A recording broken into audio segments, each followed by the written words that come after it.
हाँ महेश भाई, हाँ जी। अपने बड़ौदा के आदि दीदी है। जी। हाँ, आज बहुत वर्षों के बाद बड़ौदा परिवार को मिलने आए हैं। जी। इसीलिए आप इनका दिल व जान से स्वागत करें अपने मीठे शब्दों से। जी दीदी जी, आपका बड़ौदा की फुलवाड़ी की ओर से बहुत बहुत स्वागत है, स्वागत है, स्वागत है। आप तो कहेंगे गुजरात के आधार मूर्त, ठीक है, और पूरे विश्व के उद्धार मूर्त है। आपकी सादगी की बहुत महिमा सुनी है।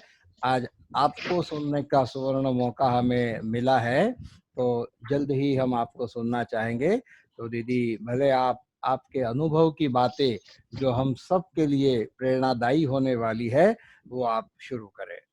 सबसे पहले थोड़ा ये तो बता दूं कि बड़ौदा का सेंटर जब शुरू हुआ, तब जब मैंने ज्ञान लिया, तब छुगी दीदी मुझे क्लास कराती थी और दमयंती बहन वहां पर तभी तभी आए थे।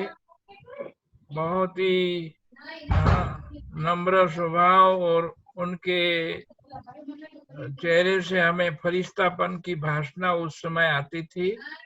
और दमयंती बहन ने ही छुगी दीदी के साथ फाउंडेशन बड़ौदा का किया। बहुत पुराने पुराने जो बच्चे हैं वो अच्छी तरह जानते हैं हमारे दमयंती दीदी को। अच्छा, तो अभी शुरू करने का कहें ना जी। मिनेश भाई। जी। जी। अव्यक्त बाप दादा ना, अव्यक्त बाप दादा के मीठे मीठे लाडले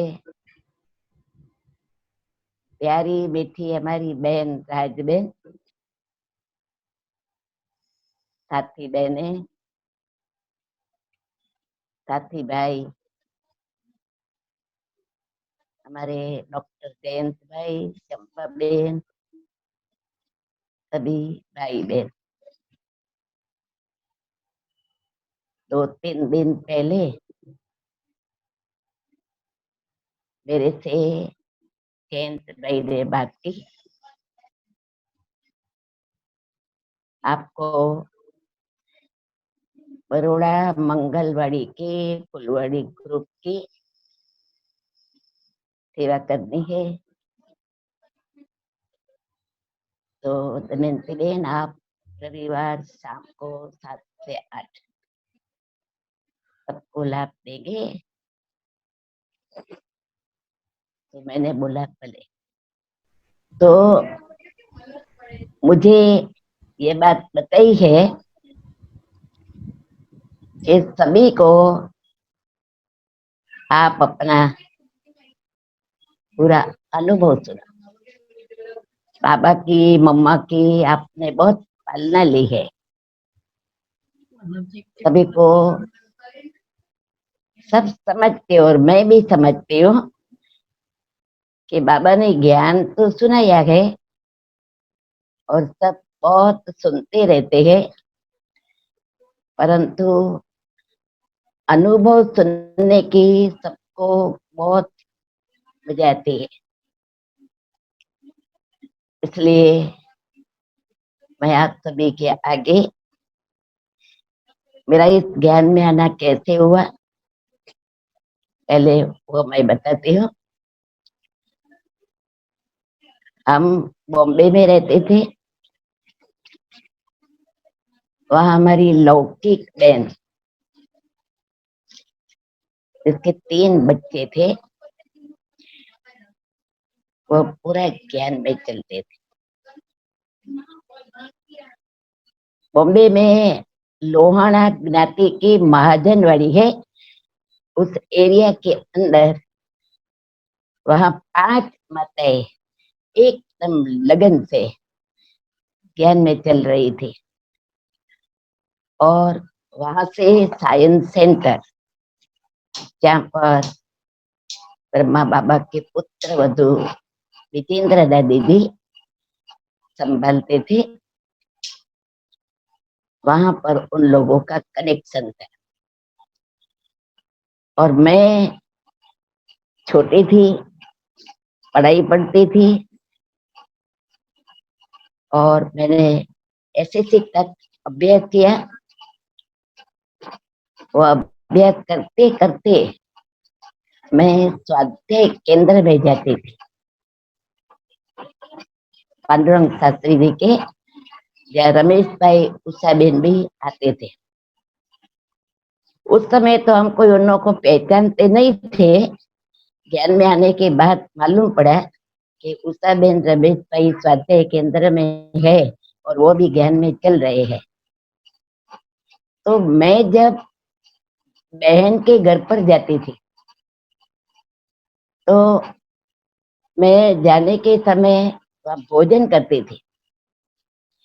तो भोजन करने के समय मेरा ये संकल्प था कि पहले कोई मैं राम बोलूं और वो उत्तर में राम बोले, तब मैं गिट्टी मुख में डालती थी। तो मुझे मेरी बहन ने कहा, दमयंती, राम कौन है, कृष्ण कौन है, आप जानती हो? मैंने बोला, मैं तो स्वाध्याय में जाती हूँ और वहां पर जो सुनाते हैं मैं सुनती हूँ और इस रीति से मैं मानती हूँ। इस रीति से मैं चलती थी। तो मुझे उन्होंने कहा कि आप ब्रह्मा कुमारी विद्यालय में चलो। एसएससी की एग्जाम देने में मेरा 2-3 मास बाकी था। तब मैंने बहन को उत्तर दिया कि आप कहती हो, मैं जरूर आपकी बात को अमल में लाऊंगी, परंतु अभी नहीं, मेरी एग्जाम पूरा होने दो और फिर मैं जरूर आऊंगी। मेरी एग्जाम पूरी हो गई तो हम सभी जानते हैं कि हम भूल जाएंगे, लेकिन ब्रह्मा कुमारी को वचन दिया है ना, वो ब्रह्मा कुमारी नहीं भूलेगी।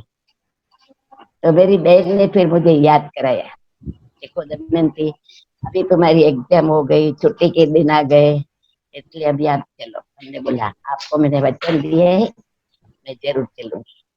फिर हम और हमारी लौकिक, मैं और मेरी लौकिक माता जी दोनों ही, हम वडाल में रहते थे। 1.25 घंटा चल करके रोज हम दोनों ही शाम को जाते थे। और शाम को हमने क्लास किया। उस दिनों में भारती दीदी साइंस सेंटर पर रहती थी और मुझे भारती दीदी ने क्लास कराया। पैर रखते ही मुझे जो ये बाबा के दिव्य दृष्टि के बने हुए चित्र थे ना, उसने जैसे बहुत आकर्षित किया। और फिर मैंने 2 दिन क्लास किया। तीसरा दिन जो लेसन मिला तो मैंने संकल्प किया। मुझे किसी ने कहा नहीं था, लेकिन मैंने सोचा कि मुझे अभी तुम बसर नहीं खाना है, और कोई तमो प्रधान चीज तो मैं खाती नहीं थी। मिर्ची मैं पहले से नहीं खा सकती, आज दिन तक नहीं खा सकती हूँ। तो मैंने ये संकल्प ले लिया।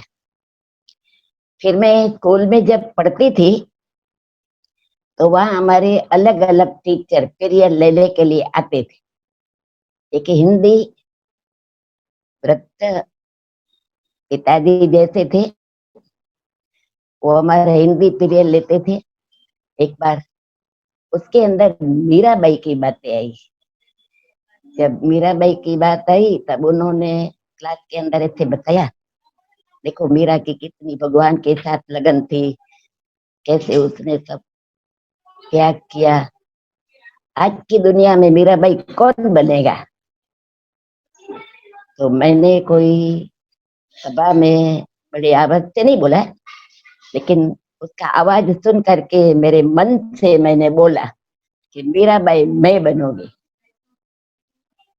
यह आवाज मुझे ब्रह्मा कुमारी की तरफ जो ले आया। और मैंने बहनों को सफेद वस्त्र में देखा तो देखने से ही मुझे लगा कि मीराबाई सफेद वस्त्र पहने है। मैं भी उन लोग के संग से ऐसे ही बनूंगी। 7 दिन मेरा पूरा हुआ। पूरा होने के बाद मुझे पहले से जीवन में ऐसा कोई श्रृंगार करना, फैशन करना कोई मेरी आदत नहीं थी। बहुत बहुत तो कान में बुट्टी पहननी है, हाथ में घड़ियाल पहनना है, और बॉर्डर वाली मुझे साड़ी पहननी है, और मुझे ज्यादा कुछ ऐसा शो नहीं करना है। ये मेरा संकल्प था। तो मुझे ऐसा ही मार्ग मिला। अब वो मार्ग मिला तो मेरे लौकिक में 3 भाई, हम सभी 5 लौकिक बहने, मैं सभी से छोटी। तो मेरा जो छोटा भाई था उसका मेरे लिए संकल्प था। हम बॉम्बे में रहते हैं। अभी हम 8 भाई बहने में से हम लोग तो इतना पढ़े नहीं है, और इनका रेडीमेड कारखाने में वो पार्टनर था। तो फैशनेबल ड्रेस आदि सब बनते रहते थे। तो उसका ये संकल्प था कि मैं दमयंती को बहुत पढ़ाऊंगा और फैशनेबल बनाऊंगा। अभी मैंने ब्रह्मा कुमारी में जाना शुरू किया तो उसको संकल्प चला, और मेरी बहन को उसने थोड़ा डांटा। आप तो शादी हो गई है, आप तो ब्रह्मा कुमारी में जाती हो, दमयंती को आप क्यों ले जाती हो? वो थोड़ा बोलने लगा। मैं शांति से सुनती थी, और मेरी बहन भी शांति से सुनती थी। कोई हत्या नहीं, भले बोलते हैं, क्योंकि उसका मेरे में मोह था ना, और फैशनेबल बनाना था, बहुत पढ़ाना था, उसका ये संकल्प था। फिर ऐसे चलते चलते थोड़ा जैसे कि अंदर में युद्ध चलता रहता था, लेकिन मैं बहुत शांति रखती थी। अच्छा, ऐसे करते करते मैं साइंस सेंटर पर कितना भी बारिश हो, मैं बारिश में गीली हो जाती, आधे कमर तक पानी भर जाता था, और उसके हम चल कर के ऊपर जाते थे। विजेंद्र दादी ऊपर रमेश से हमको देखती थी, और देख कर के ऊपर मैं चढ़ती तो कहती, दमयंती तुम गीली हो गई, तेरे कपड़े सब गीले हो गए हैं। और वहां बहन को बताती, क्या बहन को कोई कपड़े दो, वो पहने, वो बदले, नहीं तो इसको बुखार आ जाएगा। बहुत हमारा ध्यान भी रखती थी। हम तो आना जाना करते थे। मुझे याद है एक बार, छोटा सा सेंटर, क्लासरूम कितना, एक हॉल था, उसमें पार्टीशन रखा था, और एक पार्टीशन में दादी जी का एक सेटी और सोफा था। दादी सोफे पर बैठी थी, मैं सेटी पर बैठी थी। अंदर में जो क्लास चलता, मैं समझती हूँ 25-30 भाई बहन बैठ सकते थे। इतना बड़ा कोई हॉल नहीं था। अभी तो बड़ा बन गया है। अच्छा, एक बार मुझे 2 चोटी बनाने का बहुत शौक था। मेरी लौकिक माँ भी कहती, दमयंती तुम बहुत सिंपल हो, तो 1 चोटी बनाओ। मैं कहती, इसके लिए आप कभी मुझे नहीं बोलो, मुझे इसका शौक है। तो एक बार विजेंद्र दादी ने, मैं सेटी पर बैठी थी, दादी ने मुझे कहा, दमयंती ब्राह्मणों को कितनी चोटी होती है? मैंने कहा, दादी मैं समझ गई। किसी का इशारा मिलता है ना, कोई भी बात का जल्दी समझ में ला करके उसको ग्रहण कर देगा, ये मेरी धारणा थी। दूसरे दिन से मेरी 1 चोटी बन गई। आज मुझे 59 ईयर्स हुआ है इस ज्ञान में चलते हुए। 10 से लेकर के 1 चोटी मेरी हो गई है। अच्छा, उसके बाद फिर थोड़ा भाई मेरे लिए युद्ध करता था ना, तो मुझे एक बार रास्ते में चलते चलते संकल्प आया, ये भाई मुझे मना करता है, मुझे ज्ञान बहुत अच्छा लगता है, अब इनसे तो मैं ज्ञान छोड़ दूं। अब जो ही मुझे ये संकल्प आया, तो इतने में चलते चलते ये संकल्प आया, अरे दमयंती जब विनाश होगा और तुम ज्ञान अगर छोड़ देंगी, और जो चलने वाले हैं वो आगे बढ़ जाएंगे, तो तुम उनको देखेंगी, तुम्हें पश्चाताप होगा। ज्ञान तो नहीं छोड़ना है, कुछ भी हो जाए। मैं कैसे भी करके भाई को समझा के मना के भी मैं जरूर ज्ञान में एकदम आगे बढ़ूंगी। फिर दीदी बहन का सारा परिवार ज्ञान में चलता था। कभी कभी मैं उस परिवार के पास जाती थी, मुझे बहुत अच्छा लगता था। उन लोगों से मैं मिलती थी, जुलती थी। नंदी बहन को देखती थी, भारती दीदी को देखती थी, और सरला दीदी तो पुणे में रहती थी उन दिनों में, वो तो वहां पर थे नहीं। तो इस रीति से मेरा चलना हुआ। अच्छा, मुझे सेंटर में रहने का बहुत शौक था। फिर जब मम्मा या पापा कोई न कोई बीमार पड़ते, तो मधुबन में कोई हॉस्पिटल तो थे नहीं, और वे लोग अधिकतर बॉम्बे में आते थे, मास 2 मास रहते थे। और जब मम्मा आती थी तो बॉम्बे में 6 सेंटर थे। हम जब ज्ञान में आई और हम लोगों को डायरेक्शन दिया जाता था कि अभी मम्मा आई है, फलाना हॉल रखा है, आप लोगों को आना हो तो मुरली सुनने के लिए वहां पर आना। तो हम लोग घाटकोपर से वीटी स्टेशन पर पास निकाल करके एक मास की सुबह को 4 बजे बैठते थे, ट्रेन में बैठते, फिर हम वीटी स्टेशन पर उतरते, फिर बस में बैठते, हम 7 बजे पहुंचते। 3 घंटा आने का, 3 घंटा जाने का, इतना लगन से हम लोगों ने क्लास अटेंड किया, मुरली सुनी। अच्छा, मुरली के बाद मैं मम्मा को मिलती थी, मैं और मेरी बहन दोनों ही, मुरली पूरी हो जाएगी, मम्मा को मैं कहूंगी मम्मा मुझे सेंटर पर रखो। मम्मा कुछ जवाब नहीं देती, मम्मा सिर्फ मुस्कुराती थी। ऐसे मैंने लगातार 3-4 दिन तक ऐसे बोला, लेकिन मम्मा सिर्फ मुस्कुराए, कुछ न बोले। फिर मेरी बहन ने मम्मा को कहा, मम्मा दमयंती की इतनी लगन है, मेरे लौकिक पिताजी थे नहीं, भाई ज्ञान में चलते नहीं थे, मम्मा बाबा आते तो कभी देखते थे, सुनने के लिए आते थे, लेकिन उनको कोई निश्चय तो नहीं था। तो मेरी बहन ने मम्मा को कहा, मम्मा हम जिम्मेवारी लेते हैं, दमयंती का आप सुनो और इनको सेंटर पर रखो। तब मम्मा ने कहा, देखो अभी जो कोलाबा सेंटर हो गया है, पहले वाटरलू मेंशन था, तो हम आपको वहां की कमलेश बेन कुमारी दादे का मृत्यु हुआ गए तो 1 मास घर पर गई है, उसकी जगह पर आप रहो, 1 मास के लिए हम आपको छुट्टी देते हैं, वहां पर आपको रहना है। लेकिन रखने से पहले मम्मा ने 2 बात मेरे पास रखी। तो मम्मा ने कहा, देखो दमयंती सुनो, अगर रहना है तो सहन करना पड़ेगा। मम्मा की 2 बातों का मुझे कोई अनुभव नहीं था। मैं तो पढ़ाई पढ़ती थी, सीधा आना सीधा जाना, कोई झंझट में नहीं जाना, एकदम शांति में रहना, ये मेरा अनुभव था।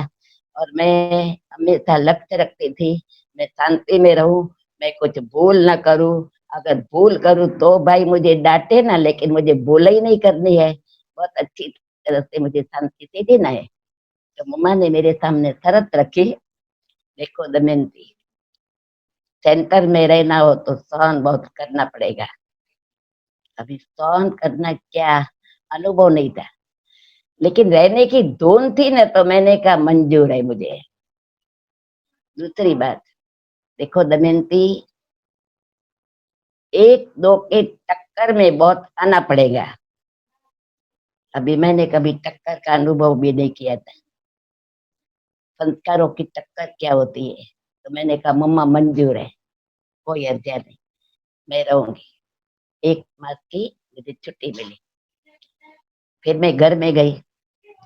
घर में जाकर के दोपहर का समय था, जो भाई मुझे बहुत पढ़ाना चाहता था वो भाई भोजन पर बैठा था। मैं उसकी बैग उठाकर मेरे थोड़े कपड़े डालने लगी, तो भाई ने बोला, ये दमयंती क्या करती है? तो मैंने बोला, मैंने मम्मा से बात की है ना, मम्मा ने मुझे 1 मास के लिए छुट्टी दी है, मैं सेंटर पर जाना चाहती हूँ। तो मेरे भाई को गुस्सा आ गया, और गुस्से में आकर के उसने बोला, अगर दमयंती जाएंगी तो मैं आपघात करूंगा। जब भाई ने ऐसे बोला ना, तो मैंने शांति में बहुत प्यार से भाई को कहा, देखो भैया, जो बोलता है ना वो कभी करता नहीं है। भाई एकदम शांत हो गया, और फिर मैं 1 मास के लिए थोड़े कपड़े सफेद डाल करके मैं फिर तैयार होकर के गई। आज मुझे 59 ईयर्स हो गया है, मेरा 1 मास अभी तक पूरा नहीं हुआ है। तब से लेकर के मैं सेंटर पर ही रहती हूँ। अच्छा, फिर घाटकोपर में नलिनी बहन को पहला ही प्रसंग था जो पिताजी दहेज में सेंटर दिया। अच्छा, वो सेंटर खुला और वो सेंटर पर नलिनी बहन को हेल्प चाहिए था। तो नलिनी बहन से तो हमारी मुलाकात होती रहती थी। तो नलिनी बहन ने कहा, दमयंती तुम मेरे पास आएंगी रहने? मैंने बोला मुझे तो रहना ही है, मम्मा ने तो 1 मास बोला है, फिर तो मुझे 1 मास के बाद यहाँ से फ्री होने का है, तो मैं आपके पास रहूंगी। फिर 1 मास के बाद मैं नलिनी बहन के पास गई। अच्छा, नलिनी बहन के पास पे गई तो उसके पहले घर पर चक्कर लगाया, भाइयों से मिली, उन्होंने ने बात किया। तो वो लोग हमेशा ऐसे बोलते थे कि तुम क्या सिंधियों के पास जाकर के पड़ी हो। मैंने बोला देखो अब सिंधियों के पास नहीं जाती हो, अब नलिनी बहन है ना वो अपनी है। आप इनके पिताजी को पहचानते हो, वो ब्राह्मण है, अभी मैं ब्राह्मणों के संग में जाती हूँ, फिर तो आपको कोई अर्जा नहीं है ना। ऐसे समझा के युक्ति से मैं फिर सेंटर पर आई। अच्छा, जब सेंटर पर आई तो मैं समझती हूँ मेरी उम्र 16 या 17 साल की होगी। और ये सफेद ड्रेस तो मेरा कोई, हाँ साड़ियाँ भी नहीं, स्कूल में पढ़ती थी ना तो सफेद फ्रॉक था, तो मैंने सफेद फ्रॉक पहनना शुरू कर दिया था। और फिर तो ये सफेद कपड़े ब्रह्मा कुमारी की तरह मैंने पहनना शुरू किया। मेरी माता जी, मैं जिस सेंटर पर घाटकोप पर रहती थी वो सप्ताह में 1 बार गुरुवार को आती थी। अच्छा, फिर मेरी लौकिक बड़ी बहन की, उनसे भी ज्ञान में आने बड़ी बहन की लड़की वनिता बहन जो जयपुर सेंटर संभालती है, वो लोग कलकत्ते में रहते, उनका ससुराल कलकत्ते में था। जब वो कलकत्ते से आए और मैं घर में थी तो वनिता बहन थोड़ा थोड़ा ज्ञान में रस लेने लगी। तो वो कलकत्ते में उल्टा सुल्टा सुन करके आई थी, ब्रह्मा कुमारी आई है, भगाती है, जादू करती, वह करती है। तो मेरी बहन डांटने लगी। जब डांटने लगी तो आप दमयंती को जाना हो तो भले जाए, मेरी लड़की को नहीं ले जाना। वनिता को मना किया। अच्छा, फिर एक बार क्या हुआ कि मेरी बहन का जो पति मेरा जीजा जी था, उसका जो मृत्यु हो गया था, वनिता जो गर्भ में थी तभी पिताजी मर गया था। उसकी तारीख आती है ना तो ब्राह्मण को खिलाते हैं। तो एक बार ब्राह्मण को उन्होंने नहीं खिलाया, और नहीं खिलाया तो उसको कुछ होने लगा। और फिर ऐसा संकल्प किया कि हम पानी लेते हैं, ब्राह्मण को भूल गए खिलाएंगे फिर अच्छा होगा। दूसरा वर्ष आया तो मैंने कहा देखो, अभी आप ब्राह्मण को खिलाते हो ना, अभी आप क्या करो, थोड़ा चलो ज्ञान में, थोड़ा देखो तो सही, आप विरोध नहीं करो किसी की बात सुन करके, साइंस सेंटर पर चलो और पिताजी के निमित्त आप भोग लगाओ। उन्होंने साइंस सेंटर पर भोग लगाया और विष्णु दादी ध्यान में जाती थी। जब वो ध्यान में गई और ऐसे ऐसे हाथ हुआ, देखा मेरी बहन ने, और जब देखा और उसने आकर के संदेश सुनाया तो देख कर सुन करके प्रभावित हो गई।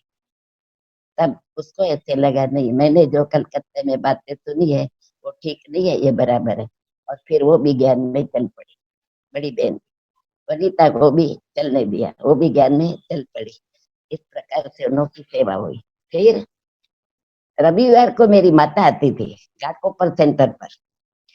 तो रविवार को आकर के मुझे कहती थी, दमयंती आज घर पर चलो, सब भाई लोग आज छुट्टी है, आपको मिलेंगे। तो मैं उनको कहती नहीं, मैं घर पर नहीं चलूंगी, अभी मैं बाबा के ज्ञान में हूँ, योगी मेरा जीवन है, इसलिए आप मुझे आग्रह नहीं करो। अरे भाइयों को मिलाना हो तो भाइयों को रविवार मेरे पास ले आओ, और या मेरे पास ले आएंगे तो नलिनी बहन को मिलेंगे, मुझे मिलेंगे, तो उनका कुछ जीवन बनेगा, बाकी मैं नहीं आऊंगी। इस प्रकार से लौकिक घर से भी मेरा बुद्धियोग पहले से ही टूट गया। क्योंकि मैं पढ़ती थी 3-4 साल, मैं कन्या छात्रालय हॉस्टल में रही थी। तो छोटेपन से ही मेरा संस्कार ऐसा था कि मैं घर से दूर रह सकती हूँ। और बाबा के घर में आई तो मुझे एक रात भी घर में रहने की दिल नहीं होती थी। हाँ, मैं जाती थी, उन्हों की सेवा करती थी, घंटा भर उन्हों को सबको बिठा करके मैं ज्ञान देती थी, सब ऐसे वाइब्रेशन बनाती थी। उन्हों से स्नेह भी मैं बहुत रखती थी, स्नेह भी मैं निभाती थी, और इस रीति से मैं चल रही थी। अच्छा, ऐसे करते करते मैं करीबन घाटकोपर में 3.5 साल रही। 3.5 साल के बीच में रमेश भाई ने नलिनी बहन को बात की कि अभी भावनगर में चंद्रू बहन की लौकिक माता जी मुक्ता बहन डकाना, भावनगर के पास डकाना गांव है, तड़ाजा गांव है, अभी वहां पर उन का वतन है।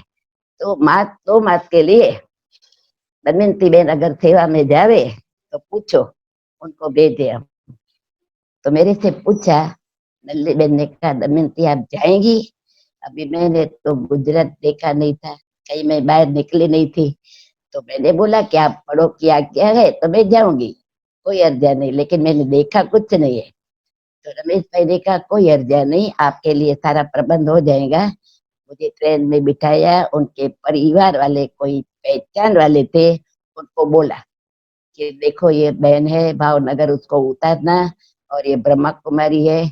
और वहाँ चंद्रू बहन के भाई को फोन कर दिया, जिसका नाम अंतु भाई था, और बोला दमयंती बहन आएंगी, वो जब उतरे उसको बेज लगा हुआ होगा और आप उसको लेने जाना। फिर मैं बाहर निकली और मेरे से अंतु भाई ने पूछा आप दमयंती बहन हो? हमने बोला हाँ। तो मुझे वो अपने घर ले गए। मास 2 मास करीबन तड़ाजा डकाना गाँव गाँव की सेवा की, भावनगर में हमारा रहना हुआ। इसी प्रकार हम 2-3 मास वहां रहे। अच्छा, उसके बाद मम्मा की सारी बातें मैं बुद्धि में रख करके अपने जीवन को आज तक मैं चलाती रहती हूँ। बाद में मैं घाटकोपर में करीबन 2-3 बार मधुबन मेरा जाना हुआ होगा। उस समय मधुबन में बाबा मम्मा दोनों को मैंने देखा। अच्छा, एक बार तो दोनों इकट्ठे थे, और जब 2-3 बार गए थे तो कभी बाबा होते थे कभी मम्मा होते थे। ऐसे उन्हों की हम पालना जैसे लेते रहते थे। तो बॉम्बे में भी आते तो पालना हमको मिलती, और यहाँ हम पालना लेते। अच्छा, फिर घाटकोपर रहने से पहले 1 मास मैं जो वाटरलू मेंशन में रही, वहां पर सब दादियाँ, पुष्पलता दादी, आत्मामयी दादी, दोनों लौकिक बहन और भट्टी की दादियाँ, फिर प्रकाश मणि दादी थे, वो भी वहां पर रहते थे। अच्छा, फिर निर्मल संता दादी, बाबा की लौकिक बच्ची, वो भी वहां पर रहते थे। फिर सेल दादी और पेन मदर, वो सुबह को आते थे, रात को घर पर जाते थे।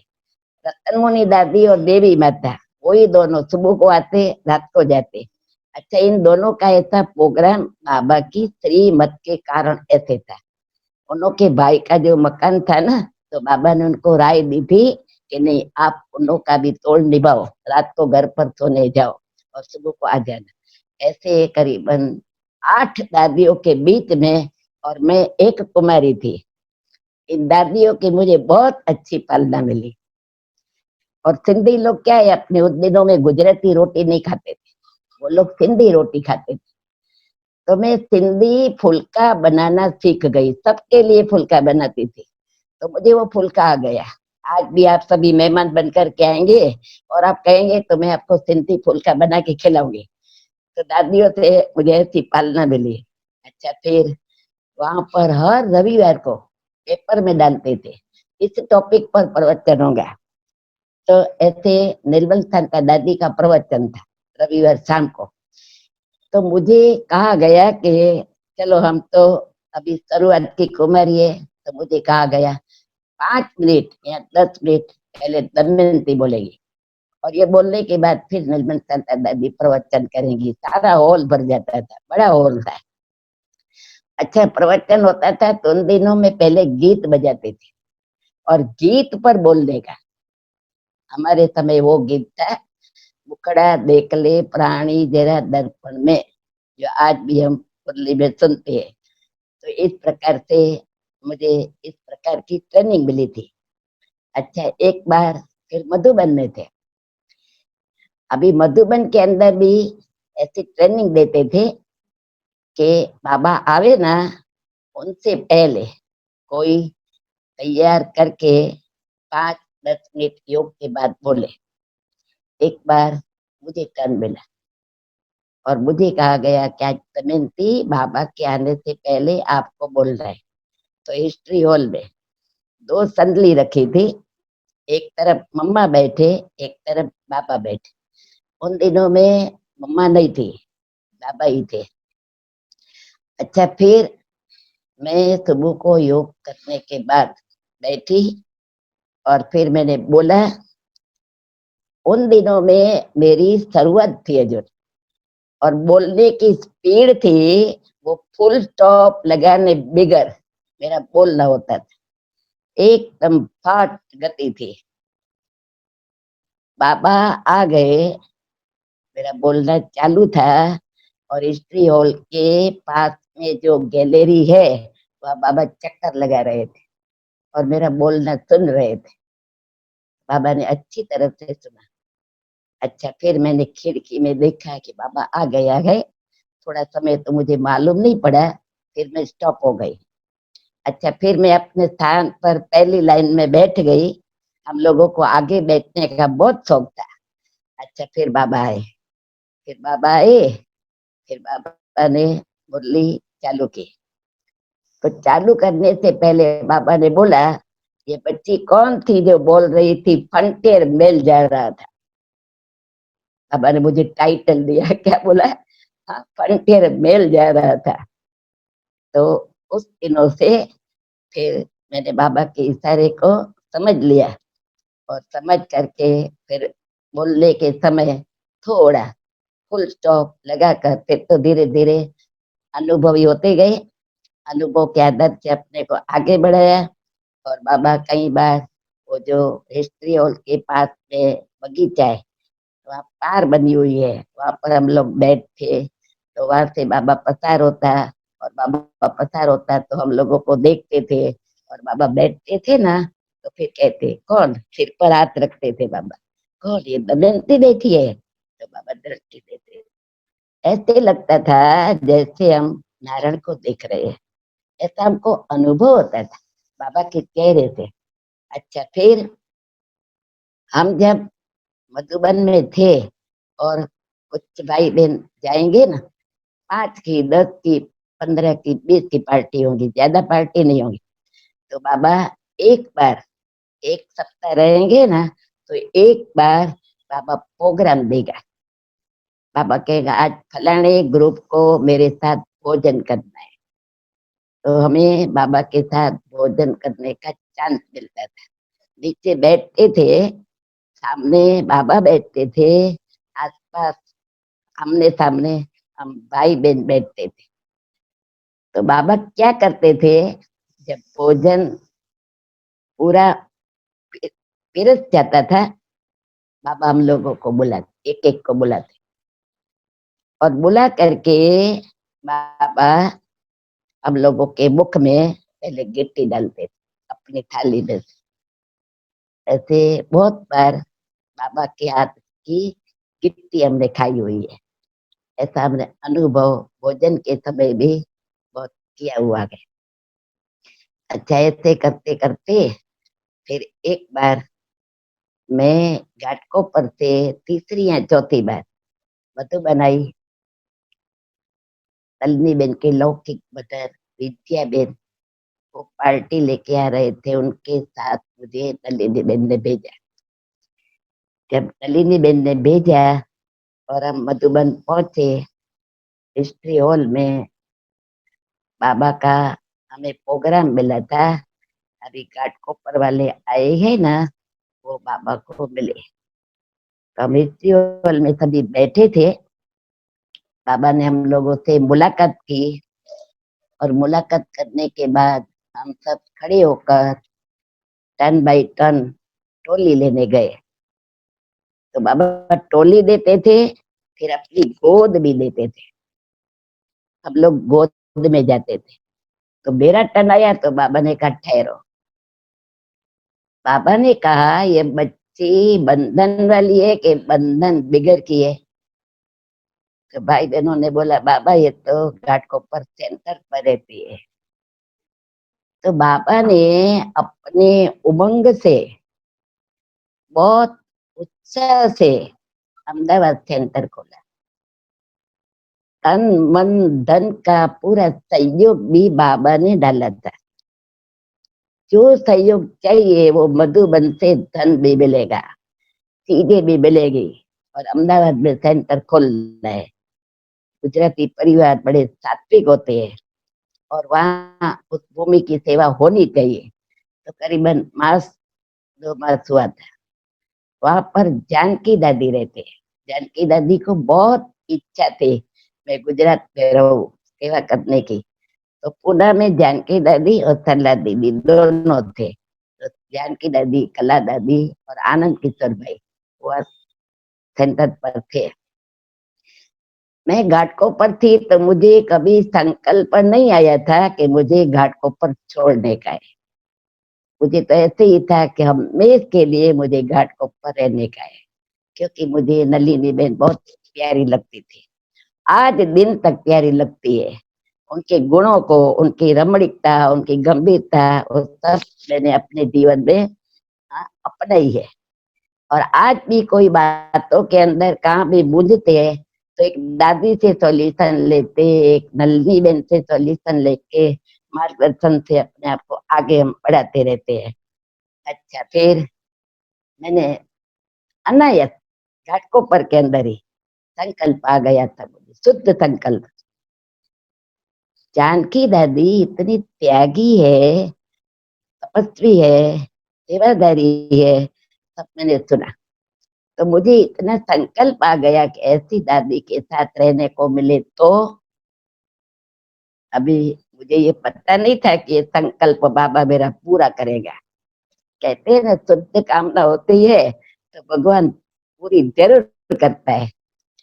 तो मैं मधुबन में गई, बाबा ने प्रश्न पूछा। अच्छा, तो बोला सेंटर में रहती है। तो बाबा ने कहा, बच्ची तुम अहमदाबाद जाएंगी? अभी मैंने सोचा कि स्वयं भगवान ब्रह्मा के तन में विराजमान है और वो मेरे से पूछ रहा है, तो मैं कैसे मना करूं? वहां मैं कैसे ऐसे सोचूं कि नलनी बेन मुझे बहुत प्यारी लगती है, उसको मुझे नहीं छोड़ना है, ये संकल्प ठीक नहीं है। तो मैंने कहा, हाँ बाबा, मैं जाऊंगी। तो बाबा ने कहा, देखो तुमको नलनी याद नहीं आएंगी, अंदर में तो नलनी बेन याद आवे, लेकिन मुझे पास होना था। तो मैंने बाबा को कहा, नहीं, मुझे याद नहीं आएगी। तो बाबा ने दूसरा प्रश्न रखा। बाबा ने कहा, बच्ची बॉम्बे याद नहीं आएगा? मैंने कहा, नहीं। एकदम बाबा ने सुना, निश्चय पक्का है, उत्तर देती है दमयंती, तो ठीक है। अच्छा, फिर बाबा ने टोली दी। मेरे मुख में टोली डालने से पहले तो गोद लेने की थी। तो बाबा ने कहा, देखो बच्ची, इस गोद में आने के बाद दूसरे की गोद में जा नहीं सकते हो, याद है? हमने बोला हाँ। अच्छा, फिर गोद दी और मुख में टोली डाली। इस प्रकार से बाबा से हमारा मिलन हुआ, मुलाकात हुई। मुलाकात पूरी हो गई, फिर हम लोग भोजन पर चले गए। अच्छा, फिर हम आज भी जानते हैं कि सेंटर खोलने के बाद हेल्थ की हर एक को संकल्प चलता है। तो सुबह को फिर प्रातः क्लास में हिस्ट्री हॉल में मुरली सुनने गए। अच्छा, मुरली सुनने के बाद फिर बाबा अपने कमरे में गए, यहाँ खटिया और गद्दी है। तो बाबा गद्दी पर बैठे थे। बाबा ने किसी को कहा, वो कल वाली बच्ची कहाँ गई, उसको बुलाओ। मैं नाश्ते पर थी, मुझे कोई बुलाने आया। बुलाने आया, बोलो चलो बाबा आपको बुला रहे हैं। फिर मैं बाबा के पास गई। बाबा ने मुझे गद्दी पर बैठे थे अपने बाजू में बिठाया। बाबा ने कहा, देखो बच्ची, कल बाबा ने आपको प्रश्न पूछा, आप जाएंगे ना, अहमदाबाद जाएंगे? हमने बोला हाँ बाबा जी। नलनी बच्ची नहीं याद आएंगी? बॉम्बे याद नहीं आएगा? हमने बोला नहीं बाबा। बाबा ने पूरा निश्चय से हमारी कसौटी कर ली। फिर बोला अभी दादी के साथ 2-3 के दिन के बाद आपको जाने का है। विद्या बेन ने भी सुना और मैंने ये सोचा भी नहीं कि नल्ली बेन हाँ कहेंगी ना कहेंगी, कुछ नहीं। और मैं ये बात नल्ली बेन ने मुझे मना नहीं की। आज मेरी इतनी प्रगति का जो आधार हो तो नल्ली बेन है, जिसने अपने हैंड्स को खुशी से छुट्टी दे दी और गुजरात में रहने के लिए जरा भी उन्होंने ऊपर नीचे नहीं किया, संकल्प भी नहीं किया। अच्छा, इस रीति से 3 दिन के बाद मैं और जानकी दादी दोनों बाबा के पास गए जाने के लिए। बाबा से छुट्टी ली। छुट्टी लेने के बाद बाबा ने हमको विदाई दी, दृष्टि दी, हमको गो सुन कम सुन की टोली खिलाई। फिर बाबा ने मेरे सिर पर हाथ रखा। फिर हम दोनों ट्रेन में चल पड़े। हम और दादी ट्रेन में बैठे थे। उन दिनों में कोई ऐसी मोटरें तो थी नहीं। और ट्रेन में बैठे तो दादी जी ने मुझे प्रश्न पूछा। दादी का तो बहुत मंथन चलता ना, तो मेरे से प्रश्न पूछा, दमयंती तुम्हारे सिर पर पापा ने हाथ रखा, तुमको पता है इसका रहस्य क्या है? तो मैंने बोला दादी मुझे पता नहीं, आप मुझे बता दो इसका रहस्य क्या है तो मुझे खुशी होगी।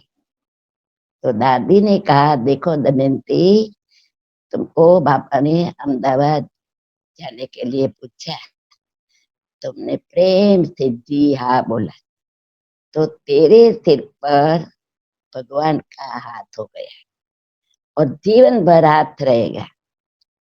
मैं सच्चे दिल से बताती हूँ कि आज 55 सेवा केंद्र, उप सेवा केंद्र जूनागढ़ के कनेक्शन में है और करीबन इतनी बहनें है और सब सेंटर ऐसे चलते हैं। आप सब अनुभवी हो, बहनों का, भाई बहनों का कुछ न कुछ पेपर तो आता ही रहता है। अच्छा, उन पेपरों के बीच में आज मैं ऐसा अनुभव करती हूँ कि मेरे सिर पर 1000 भुजा वाले भगवान का हाथ है। वो ऐसे पार हो जाता है कि जिसका मुझे कोई कष्ट नहीं होता है, सहज रीति से वो सब पार हो जाता है। ऐसा मैं अनुभव करती रहती हूँ। ऐसी हमारी धारणा का बल भी बाबा से हमको मिलता रहता है। इस रीति से अहमदाबाद सेंटर पर 8 मास जानकी दादी के साथ मेरा रहना हुआ और मैंने अनुभव किया कि बाबा का इतना जो तीव्र संकल्प था, उसके आधार से गुजराती परिवार कितने निकले। जहाँ भी सप्ताह प्रवचन हो दादी मुझे ही भेजेगी, गुजराती में बोलने का है तो। जो भी ऐसे कोर्स कराने आएंगे तो दादी मुझे बिठाएंगी, दमयंती इसको कोर्स कराओ। पोरबंदर की गीता बेन का परिवार, जो इसके माता पिता और गीता बेन सब ज्ञान में चल पड़े। अच्छा, इस प्रकार चंद्रिका बेन महादेव नगर की, उसके घर पर मैं कोर्स कराने जाती थी। रेलवे स्टेशन, तो रेलवे में उसके पिताजी सर्विस करते थे, पट्टा क्रॉस करके मैं क्लास कराने जाती थी। और ये दोनों बहनें, चंद्रिका और वेदांती बहन, दोनों ही बस स्टैंड पर मुझे छोड़ने आती थी। तब कहती दीदी अभी भी ज्ञान सुनाओ, दीदी अभी भी ज्ञान सुनाओ। बहुत छात्र थी दोनों बहनें। ये सारा परिवार निकल गया। अच्छा, पूर्णिमा बेन जो अभी नडियाद का सब जोन संभालती है सारा, उसका भी सारा परिवार, मैं उन्हों के घर पर लेसन कराने जाती, उसका भी सारा परिवार देखो तो ज्ञान में चल पड़ा। अच्छा, महादेव नगर में जो केशुभाई थे, उसके परिवार में करीबन 25-30 मेंबर ज्ञान में चलते, वो सब पूरा परिवार ज्ञान में चल रहा है। देखो बाबा का कितना तीव्र संकल्प कि अहमदाबाद में सेंटर खुलना चाहिए। इसी प्रकार मैं दादी को भी देख रही थी कि मैं दिन में 3-3, 4-4 जगह पर कोर्स कराने जाती थी, प्रवचन भी चलते रहते। मैं शाम को आती थी तो दादी जी मेरे लिए अपने हाथों से रोटी जो पकाते हैं उसमें हम गुजराती लोग पूरण पूरी बनाते हैं, तो पूरण की तरह चीनी डाल करके वो परोठा हमको खिलाती। मैं कहती दादी मुझे लज्जा आती है, आप मुझे बना करके खिलाओ ना तो मुझे अच्छा नहीं लगता है। तो दादी कहती नहीं दमयंती, आप सोच नहीं करो, आप अथक बन करके बहुत सेवा करती हो, धूप भी आप देखती नहीं हो, अहमदाबाद में तो कितना धूप लगता है, आप देखती नहीं हो, आप सोचो नहीं, मैं प्यार से आपको बना के खिलाती हूँ, आप प्यार से खाओ, संकल्प नहीं करो। अच्छा फिर मैं मिर्ची नहीं खा सकती थी, कोई रस वाली चीज हो तो मैं खा सकती, गले में नहीं तो मुझे अटक जाता, और रस वाली चीज का भी बहुत ध्यान रखती, दाल बनाना, रस वाली सब्जी का प्रोग्राम देना, ऐसे मेरा ध्यान रखती थी। आज हमें दादियों से ये सब बहुत सीखने को मिला है। अच्छा फिर देखो 8 मास के बाद दादी जी की तबीयत थोड़ी नरम गरम रहती। अच्छा फिर दादी जी को बाबा ने प्रोग्राम दिया, अभी जानकी दादी पूना जा रहे, इसकी जगह पर अब सरला दीदी आवे। 8 मास के बाद सरला दीदी आई। अच्छा फिर सरला दीदी आई तो उनके साथ हमारा रहना हुआ। 8 मास के बाद सरला दीदी का आना हुआ, हम दोनों ही बहुत प्यार से आपस में चलते थे। अपने आप सरला दीदी मेरे लिए ख्याल करती थी, मिर्ची नहीं डालना है दमयंती के लिए, रस वाली चीज जरूर होनी चाहिए, नहीं तो इसके गले में अटक जाता है। अभी आने से वो हमारा ध्यान रखती थी, तो मैंने भी, आप आने से हमारा ध्यान रखती हो, आपको कैसे ये सब पता पड़ा है? बोला दमयंती बहन, जानकी दादी ने पूना से हमको बताया है, दमयंती बहुत अथक सेवा करती है, आप इतनी बात का ध्यान रखना, उसको मिर्ची नहीं खिलाना, रस वाली सब्जी देना, उसकी ध्यान रखना, वो बहुत अच्छी सेवा करेंगी, इसलिए हमारी आपको ये अर्जी है। तो दादी जी ने दूर बैठे भी देखो इशारा दिया, और इशारा देकर के हमारा ध्यान रखा। इस रीति से मैं 1.5 साल 16 मास सरला दीदी के साथ, तो मैं 1.5 साल अहमदाबाद में रही। अहमदाबाद में रहने के बाद फिर सरला दीदी को संकल्प आया होगा कि बड़ौदा सेंटर खोलना है। अच्छा बड़ौदा सेंटर खोलना है तो अभी दमयंती बहन को बड़ौदा में रखे। जो जयंत भाई ने पहले ही बोला कि शुरुआत की सेवा बड़ौदा की दमयंती बहन ने की है, तो सरला दीदी ने कहा, तो मैंने कहा ठीक है, आपका जो संकल्प हो। और उन दिनों में पोरबंदर की गीता बहन, हाँ, उसको हमारे साथ रखा। हम और गीता बहन दोनों ही बड़ौदा में रहते थे, सेवा करते थे, और करीबन 2 मास के बाद छुकी दादी को भेजा गया, और छुकी दादी फिर चंद्रनगर सोसाइटी में, वहां पर हम लोग रहते थे, और हम तीनों ही बहनें बहुत प्यार से रह करके हम सेवा करते थे। इस रीति से बड़ौदा में हमारा रहना हुआ। बड़ौदा से मुझे किसी ने निकाला नहीं है, जो आपके ध्यान पर रहे। बड़ौदा से मैं खुद निकली हूँ। क्यों निकली हूँ वो भी मैं आपको सुना। हमारी चुग्गी दादी बच्ची की दादी थी, मैं उन्हों के आगे छोटी थी, और सेंटर के लिए निमित्त मुझे बनाया गया था, उसको बाद में सेवा के लिए भेजा गया था। जब बाद में भेजा गया था तो मैं देख रही थी कि चुग्गी दादी बच्ची की तरह सबकी पालना करती थी, लाल लाल लाल कह करके सबको टोली खिलाना, वो खिलाना बहुत प्यार से करती थी। और मैं अनुभव करती थी कि चुगी दादी को सेंटर संभालने की बहुत इच्छा है, लेकिन मैं सिर्फ साक्षी होकर के ये सब सारा देख रही थी। एक बार मैंने प्रकाश मणि दादी को मधुबन में मिली और मैंने मधुबन में दादी को ऐसे कहा कि दादी जी, चूंकि दादी को भले वो बोलती नहीं है लेकिन आप उसको मैं खिसक जाऊं तो आप उनको इंचार्ज बनाओ। दादी कहे, अरे दमयंती, आपको तो निकलना ही नहीं है, आपको तो वहां पर रहना है। मैंने बोला, मैं अगर रहूंगी तो वो इंचार्ज कैसे बनेगी? दादी, इनको बनने की बहुत इच्छा है, इसकी इच्छा पूरी करने के लिए मैं त्याग करती हूँ, मुझे कोई अर्जा नहीं है। इस प्रकार से मैंने बहुत दादी को कहा ना, तो दादी ने सोचा ठीक है चलो अभी आपको हम ऐसे हाँ, दूर करके चूंकि दादी को सेंटर देते हैं। फिर मैं अहमदाबाद सरला दीदी के पास थी, करीबन 2 मास 1.5 मास में रही होंगी। बीच में मैंने थोड़ा राजकोट में भी सेंटर खुला नहीं था, 20 दिन सेवा करने का अनुभव किया। फिर मैं मधुबन गई। मधुबन गई तो दादी मेरे से मिली। दादी कहे, दमयंती, बीकानेर में सेंटर खुल रहा है, दादी तुमको वहां पर भेजेंगी, तुम जाएंगी, पहले 2 मास जाओ, फिर आपको कैसा लगता है ना मुझे बताना। फिर वहां पर अभी जो शांता बेन है, वो शांता बेन और हम दोनों ही बीकानेर में जिस भाई ने सेंटर खोला तो उस रीति से वहां हम दोनों गए। 2 मास हुआ, मैं मधुबन आई तो दादी मेरे से मिली।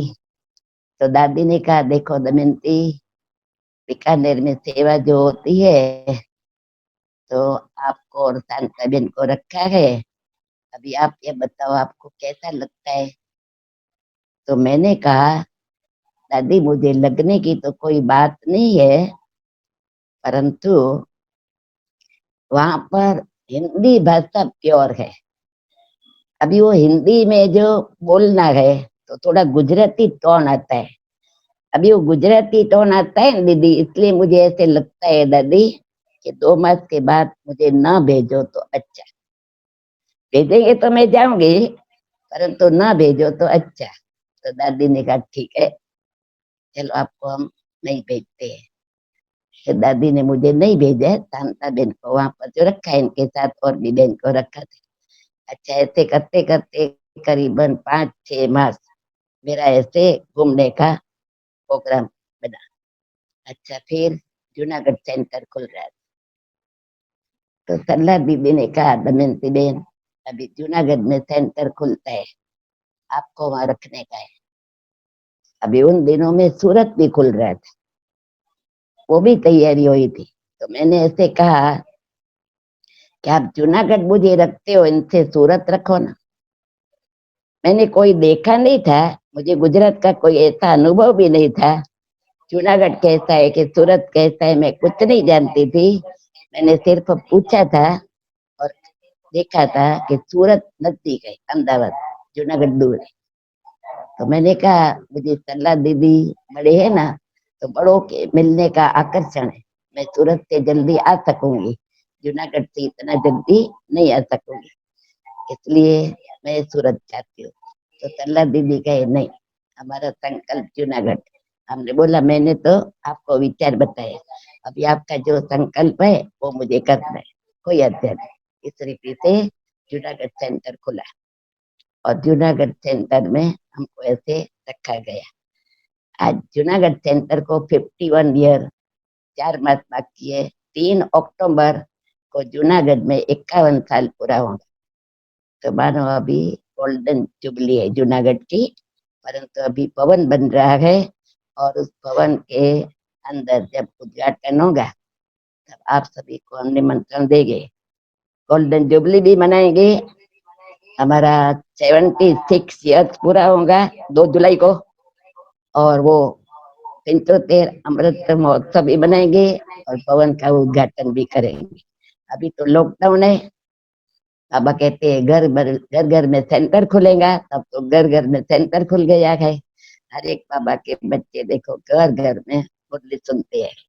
और बाबा ने आज या कल मुरली में कहा, वो दिन आएगा आपस में एक दो को मिल नहीं सकेंगे, अनाज भी देखो मिल नहीं सकेगा, धीरे धीरे चीनी भी बंद हो जाएगी। हम प्रैक्टिकल अनुभव सब कर रहे हैं, इसलिए समय बहुत नजदीक आ गया है और उस समय को सामने रखकर हमें एक ही पुरुषार्थ करना है। सेवा तो बहुत की, वाचक से भी बहुत की, सेंटर भी बहुत खुले, अपनी स्वस्थिति को इतना ऊंचा रखना है कि कोई आपको देखे ना तो ऐसा अनुभव करे जो आज की मुरली अनुसार फरिश्ता तो देवता। अब हमें तो कोई पता ही नहीं था, जयंत भाई ने ही बोला कि हमको दमयंती बेन ने 7 दिन क्लास कराया, उस समय मैं देख रहा था दमयंती बेन का चेहरा हमको फरिश्ता जैसा लग रहा था। आज मैंने सुना इतने वर्षों, और आज सुन करके मैंने सोचा कि देखो इनको ऐसा अनुभव हुआ, अगर इनको ऐसा अनुभव हुआ तो हमको और ज्यादा अनुभव कराना है सबको, कि हमको कोई देखे तो उसको अपने चेहरे से बाबा दिखाई पड़े, मम्मा दिखाई पड़े, या तो हमारी मीठी मीठी दादियाँ, प्रकाशमणि दादी है, जानकी दादी, उनका साक्षात्कार, ऐसा हमको बनना है। अच्छा, अभी 8 बज गए हैं, इसलिए मैं ओम शांति करती हूँ। ओम शांति। ओम आप सभी शांति। से, हाँ, आप सभी से मिलकर के मुझे बहुत खुशी हुई है। हाँ, हमको भी बहुत आपको देख के खुशी हुई। और भाई बहन हम बता दे कि जब सूरत के लता दीदी ने शरीर छोड़ा तो दमयंती बेन को वहां भाई आप संभालो, लेकिन दमयंती बेन उनके स्टूडेंट के इतने लोकप्रिय तो भाई बहनों ने जाने नहीं दिया दमयंती दीदी को सूरत। बराबर ना दमयंती बेन? नहीं जाने दिया। चलो अभी हाँ, और कुछ बोलना है नहीं तो 2 मिनट बाबा को याद करें। मिनेश भाई दीदी को जैन भाई जी बोलो। बोलो मिनेश भाई। जी दमयंती बेन, हाँ बोलो। बहुत बहुत थैंक्स आपको, आपने इतना अच्छी तरह से टाइम दिया और सबको बहलाया, बचपन के दिन याद दिलाए, इसलिए बहुत बहुत आपकी शुक्रिया शुक्रिया। और मिनेश भाई आप भी बोलो।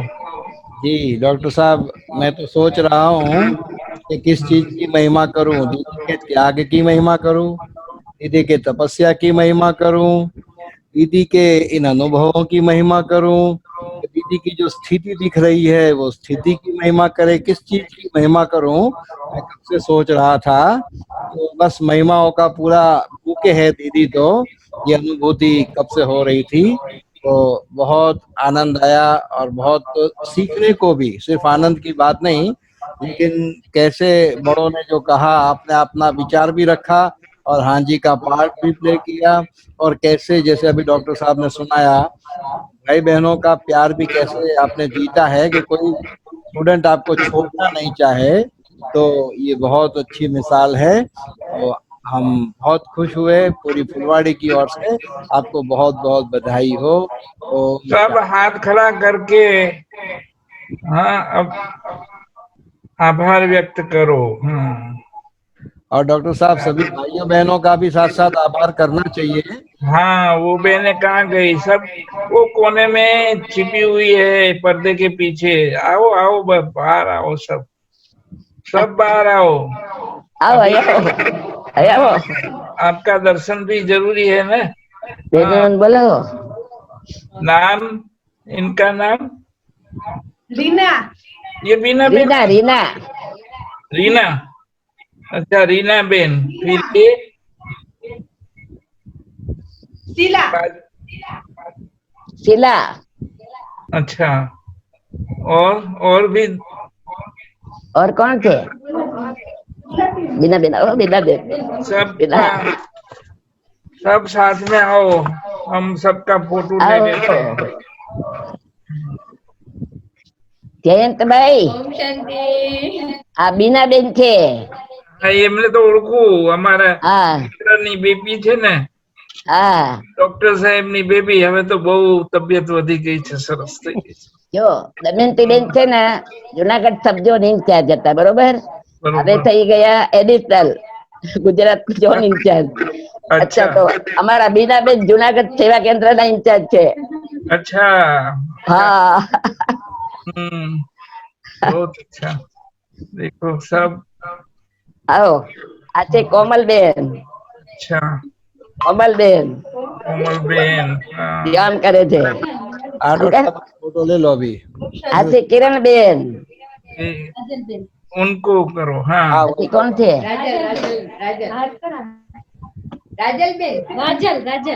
રાજલબેન. ओहो, આ બધા સૌરાષ્ટ્રના છે કે?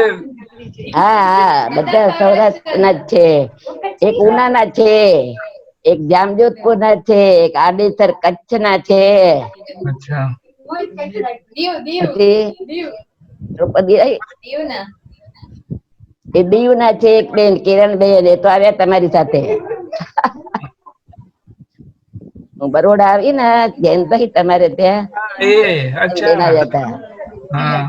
હા, દ્રૌપદી બેન ક્યાં છે? આવો દ્રૌપદી. દ્રૌપદી, ઉષા ઉષા બોલો બોલો.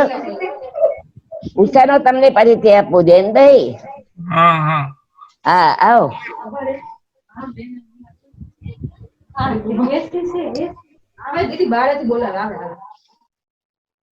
હવે જો ઉષાબેન કરીને કુમારી આવે છે, हाँ। એ છેલ્લા 5-6 મહિનાથી જામજોધપુર ની છે अच्छा। અને મારી પાસે રહે છે. अच्छा। હા, આ છે ઉષા કુમારી.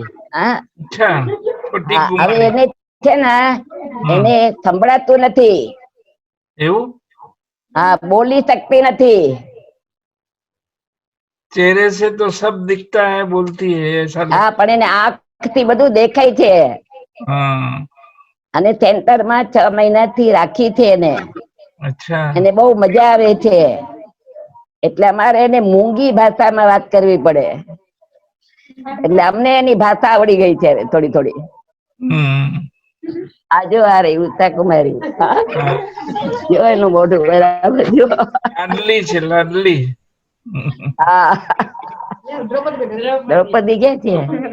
આ છે દ્રૌપદી કુમારી. अच्छा। હા, મેંદરડા ની છે. હે? અત્યારે 10 બહેનો છે અમે. અહીંયા ઓહ। ભવન બની રહ્યું છે ને, 10 જણા રહીએ છીએ. હમ। બાકી આજુબાજુ 5 જગ્યાએ બહેનો રાખી છે, પણ ગીતા પાઠશાળા છે. હા, બેનો ત્યારે છે, મકાનો લગભગ ફ્રી મળ્યા છે, એક બે જ ભાડે છે, બાકી અચ્છા। ફ્રી મળે છે. હા, સરસ સેવા ચાલે છે. લોકડાઉન મટી જાય ને પછી આવજો બધા. હા.